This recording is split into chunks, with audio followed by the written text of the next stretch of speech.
Boa noite. Vamos prosseguir então os trabalhos de história e literatura, análise comparativa. Agora a gente vai se deter um pouco na cidade de São Paulo, do início do século XX. Hoje eu vou falar da obra La Divina Encrenca, de Juan Bananeri. É natural que a gente se detenha um pouco na influência cultural da colônia italiana, que se expandia nos bairros centrais da cidade de São Paulo, no Brás, Bexiga, Barra Funda, Belenzinho, Bom Retiro, os bairros operários da cidade de São Paulo, e que entre 1895 tinha 130 mil habitantes, em 1920 580 mil habitantes a cidade de São Paulo, predominantemente italianos, e em 1920 metade da cidade de São Paulo era de imigrantes e um quarto de filho de imigrantes. Então é natural que a gente se detenha na influência especialmente da colônia italiana, que foi os imigrantes mais numerosos, a cidade do Brasil com maior imigração italiana. Vou falar do contexto histórico em que estão inseridas as obras La Divina Encrenca, de Juan Bananeri, e Brás, Bexiga e Barra Funda, que eu vou falar em seguida no próximo vídeo, de Alcântara Machado.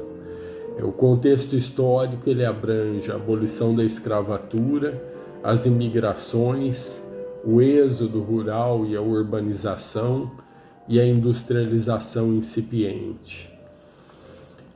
Foi o principal momento da imigração na história do Brasil. Entre 1890 e 1929, entraram no Brasil 3,5 milhões de imigrantes, 2 milhões no estado de São Paulo, e eles foram recrutados principalmente para mão de obra nas plantações de café, pelos fazendeiros. Houve uma agressiva política de imigração, e tanto pelo governo federal quanto pelo governo estadual. E por que não utilizaram mão de obra brasileira? Diz que havia no Brasil 4 milhões de pessoas ociosas por essa época, entre negros e não negros. Há muitas razões, sabe? O Darcy Ribeiro, ele diz assim que havia um estigma com relação a trabalhar na plantação de café, sabe? Ninguém queria trabalhar com um trabalho que era marcado por um sino e supervisionado por um capanga, e havia muito preconceito. E a solução encontrada, então, foi a mão de obra estrangeira. O café era o principal produto de exportação do Brasil nessa época, e ele gerou muita riqueza, sabe, que levou à urbanização, à industrialização, investimentos em infraestrutura, estradas, ferrovias e no comércio e na indústria. Então houve muitos desses estrangeiros, eles vinham para cá, a maioria subsidiados pelo governo. Diz que houve uma política agressiva de imigração, e eles ficavam na hospedaria dos imigrantes, que foi criada em 1886 em Santos, e ela tinha capacidade para abrigar 4 mil pessoas. Houve momentos em que abrigou 10 mil pessoas, e naturalmente condições ruins, disseminação de doenças, fome, e os imigrantes não tinham liberdade de escolher outro destino. Ela funcionava como uma espécie de prisão. Os imigrantes só saíam dali com um contrato assinado com os fazendeiros que procuravam. Então, as condições nem sempre foram boas de trabalho, embora o trabalho aí já passasse a ser assalariado. Algumas famílias, elas conseguiram, não era generalizado, algumas fazendas tinham condições melhores, ofereciam melhores condições de trabalho, e algumas famílias conseguiram juntar algum dinheiro e com um esforço conjunto, eles vinham para cá para fazer uma poupança, e isso exigia um esforço conjunto de toda a família, e algumas famílias conseguiram juntar algum dinheiro e se libertar do colonato. Alguns compraram um lote de terra, se tornaram pequenos proprietários rurais, outros foram investir o dinheiro em algum negócio nas cidades, e outros ainda voltaram para os países de origem. Sabe? Houve também uma migração direta para os centros urbanos de uma minoria, uma elite de imigrantes que já vinha com capital, mas a maioria eram pessoas humildes, principalmente do sul da Itália, que viveu entre 1880 e 1896 a maior crise econômica da história da Itália, em virtude do aumento da população, que passou a ter mais longevidade e de problemas na produção de alimentos. Comparativamente, esses imigrantes, eles tinham entre eles menos analfabetismo, e muitos, como a Revolução Industrial se deu primeiro na Europa, muitos tinham algum conhecimento que aqui eram escassos, sabe? Sabiam lidar com as máquinas que começavam a se difundir, ou produzir sapatos, como aconteceu em Franca, ferramentas, e então de maneira que alguns tinham algum conhecimento que permitiu que eles montassem um negócio. Marco Antônio Brandão, num estudo aqui na minha cidade de Ribeirão Preto, ele diz que entre 1890 e 1930, a maior parte dos industriais eram imigrantes. Eles souberam utilizar a mão de obra familiar, ou poucos empregados, que contratavam poucos empregados, e com o saber fazer que eles conseguiram montar algum negócio. É claro que a maioria desses não chegou a formar grandes conglomerados como os Matarazzo, Crispi, Siciliano, mas isso permitiu uma mobilidade social e para que muitas famílias saíssem da pobreza. É interessante, essa época ela foi a belle época, entre 1880 e 1920, da minha cidade de Ribeirão Preto. Sabe, o café gerava muito dinheiro, a estrada de ferro chegou aqui, os imigrantes assalariados, tudo isso permitiu assim, muitos investimentos em obras públicas, ruas, jardins, cinemas, o Teatro Carlos Gomes, casas suntuosas e naturalmente, sabe, onde há dinheiro a mulher, estabelecimentos de lazer noturno, né? Teve um empresário da noite, François Cassoulet, que se tornou famoso. Ele tinha contato com os fazendeiros que queriam se divertir nos estabelecimentos que ele mandava, e ele teve muita atuação na cidade, criou o Bar Eldorado e o Cassino Antártica, e esse Bar Eldorado, por exemplo, ele tinha quartinhos e puxados nos fundos do barracão, onde as pessoas se divertiam com as polacas e as francesas, né? Polaca é até um nome que na época chamavam todas as mulheres da vida de polaca. A administração de Ribeirão Preto, ela permitiu essa casa, que era uma casa assim, mais refinada, né, em virtude de motivos de higienização, porque a prostituição graçava pelas ruas e feria os bons costumes, de maneira que isso foi aceito. Tem um trabalho interessante, uma obra interessante de João Pedro da Veiga Miranda, que se passa aqui na nossa cidade, Os Três Irmãos Sianeses, em que ele diz que além do cassino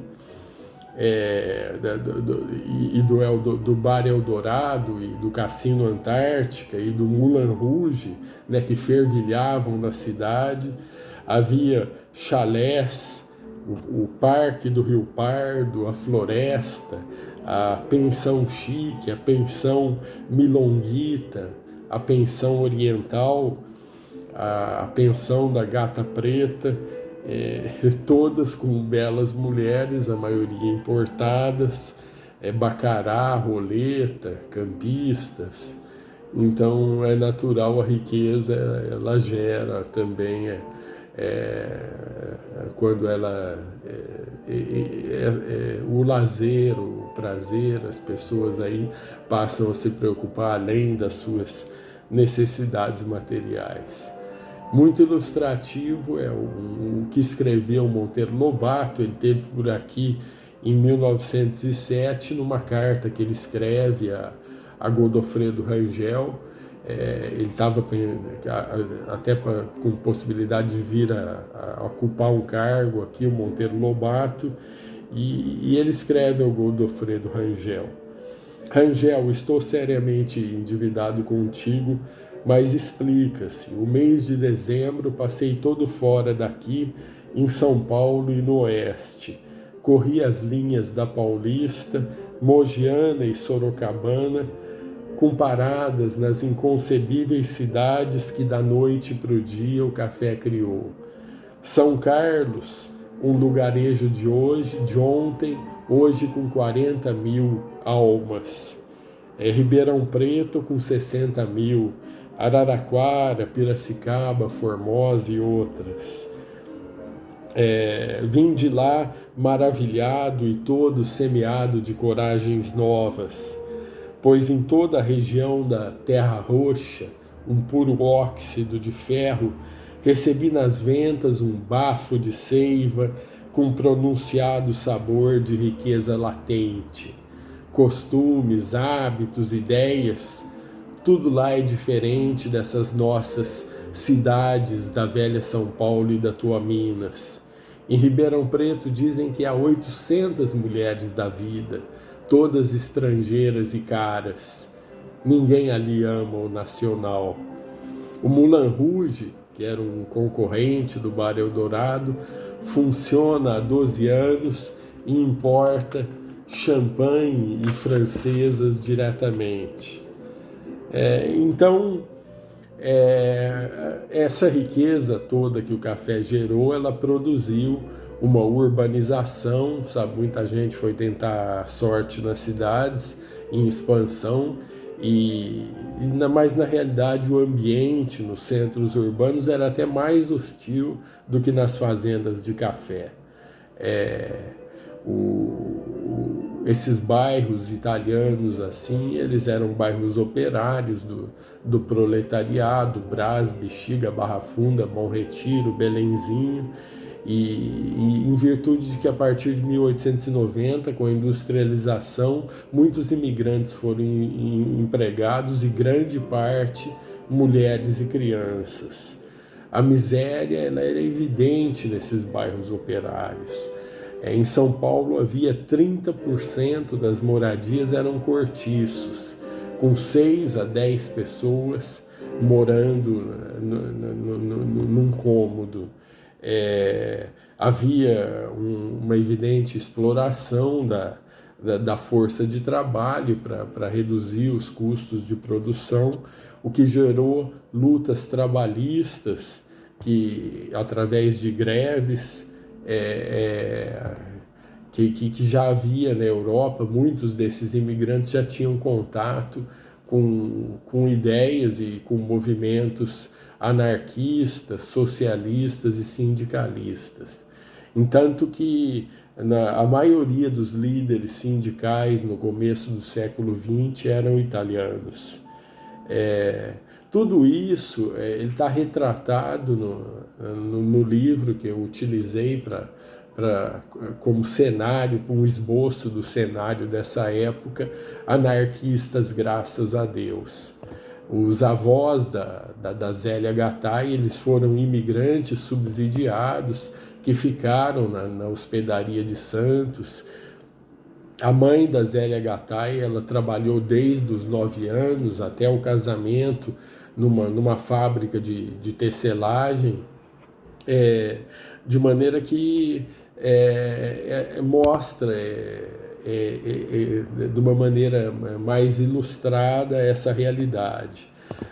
Embora o Brás, o Bexiga e a Barra Funda, mesmo a dona Angelina Gattai, mãe da Zélia Gattai, sendo uma mulher anarquista e relativamente liberal, ela proibia as filhas de frequentar esses bairros, que havia um certo tabu, sabe? Mas acontece que muitos vizinhos da Zélia Gattai menina, eles eram italianos do sul da Itália, calabreses, napolitanos, que frequentavam a igreja da Chiropita, que foi construída no Bexiga pelos capomastri, né, que eram arquitetos improvisados, mestres pedreiros, e frequentavam a igreja da Chiropita. Então ela tem uma ideia mais ou menos da realidade desses bairros. Diz que era uma população extremamente religiosa, patriota, que comprava barulho por dar cá aquela palha, mas ao mesmo tempo terna e alegre. As mulheres tinham fama de valente, elas discutiam das janelas umas com as outras, batiam nos filhos à moda italiana, violentos tapas na cara, e tinha até umas coisas curiosas que elas faziam competição de quem lustrava mais as panelas e penduravam nas janelas panelas, frigideiras, caçarolas, caldeirões, assim, cheias de orgulho, né, e cozinhavam nas ruas também. O cheiro ali nesses bairros era marcante, abria o apetite de quem passava por ali. Aos domingos os homens jogavam bocha, morra, normalmente diante de algum estabelecimento, assim, o dono fornecia o vinho calabrês, que é bem forte, e cebola, linguiça apimentada, cebola crua, pão caseiro, e ficavam ali jogando. Engraçado que eles tinham uma brincadeira que adivinhar quantos dedos o outro estava escondendo nas mãos, e diziam 2, 8, 5, 4, e a graça é que eles gritavam esses números a plenos pulmões, que eles eram ouvidos a léguas de distância.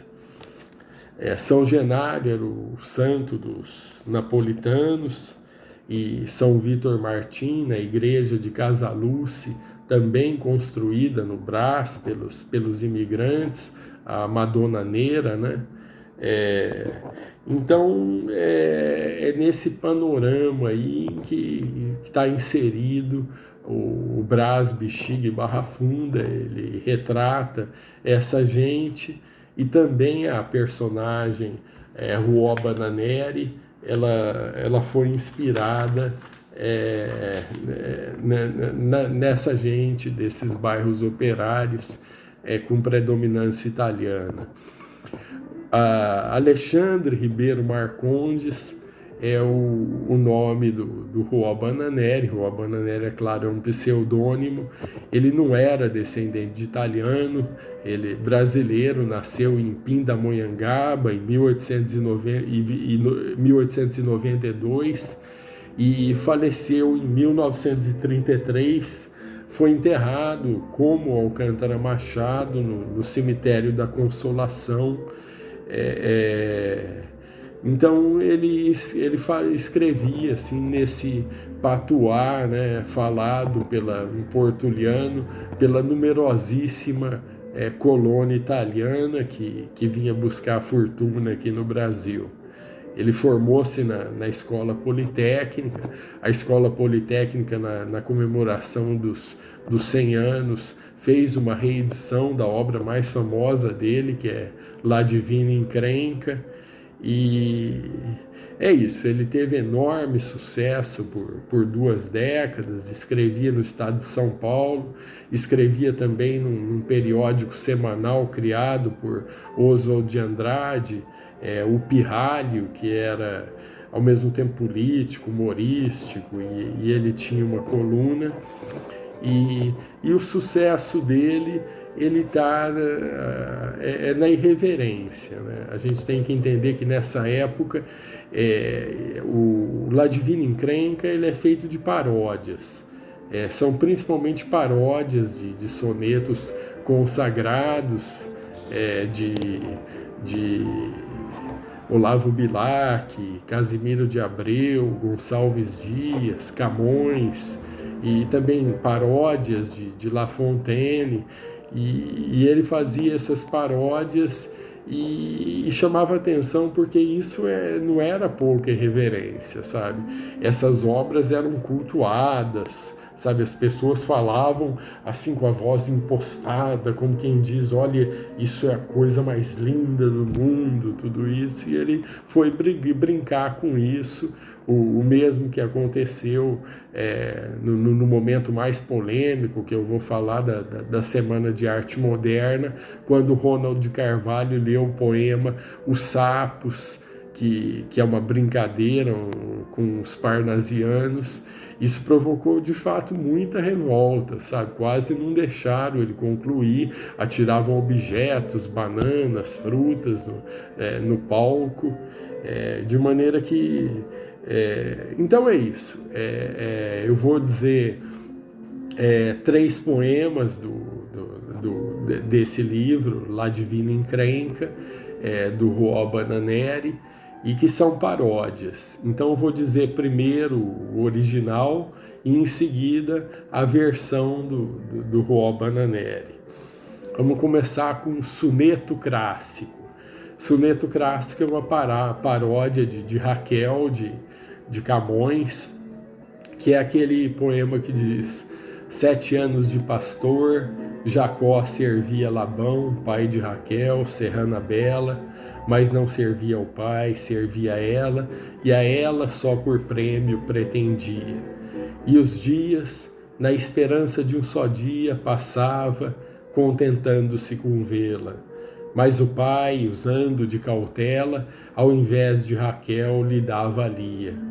Ao ver o triste pastor, que lhe era assim negada sua pastora, como se a não tivera merecido, começou de servir outros 7 anos, dizendo: mais servira, não fora para tão grande amor, tão curta a vida.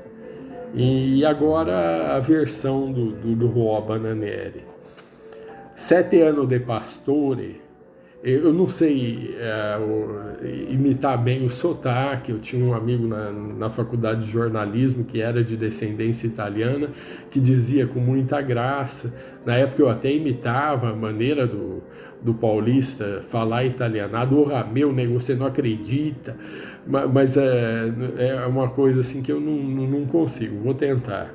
7 anos de pastore, Jacó servia Labó, padre de Rafaela, serrana abelha, mas não servia o pai, que ilho não era trouxa, nó. Servia a Rafaela para se gasar com ele. E os dias na esperança de um dia só passava espiando na janela. Mas o paio, fugindo da combinação, deu ali em vez da Rafaela.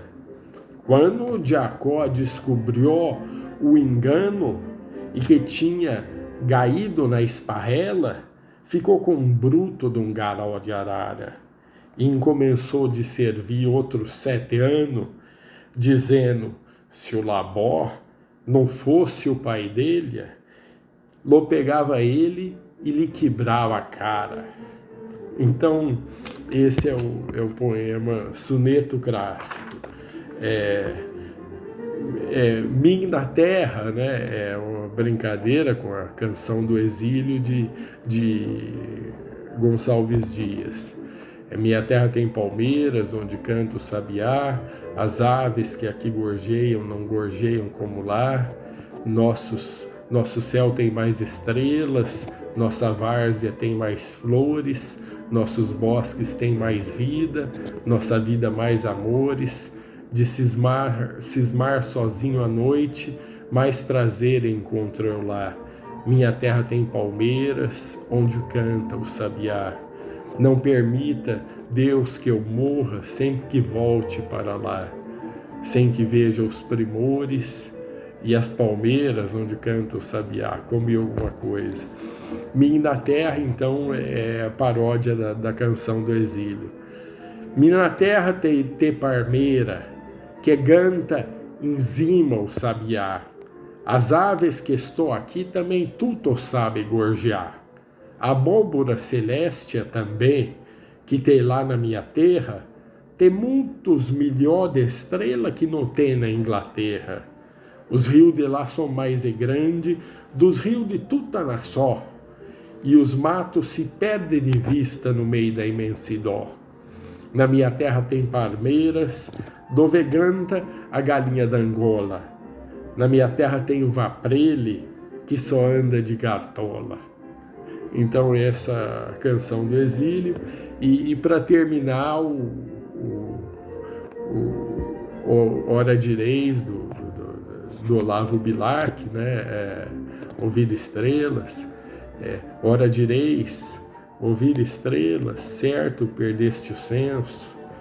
E eu vos direi, no entanto, que para ouvi-las, muita vez desperto e abro as janelas pálido de espanto.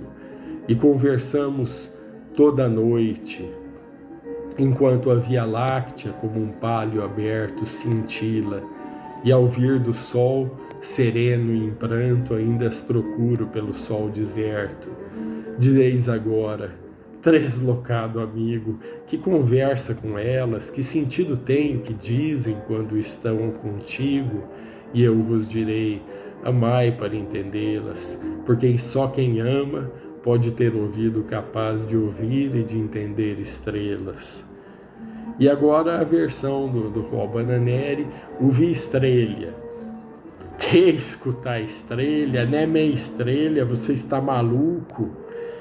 E eu te dirò, entanto, que para escutá-las muita vez levanto e vou dar uma espiada na janela. E passo as noites a conversando com ele, enquanto que as outras lá de um canto estão me espiando.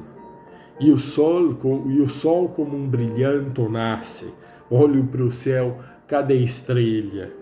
Direis então, meu ilustre amigo, o que as estrelas te dizia quando eles vieram a conversar contigo? E eu te dirò, estude para entendê-la, pois só que já estudou astronomia é capaz de entender estas estrelas. Então é isso.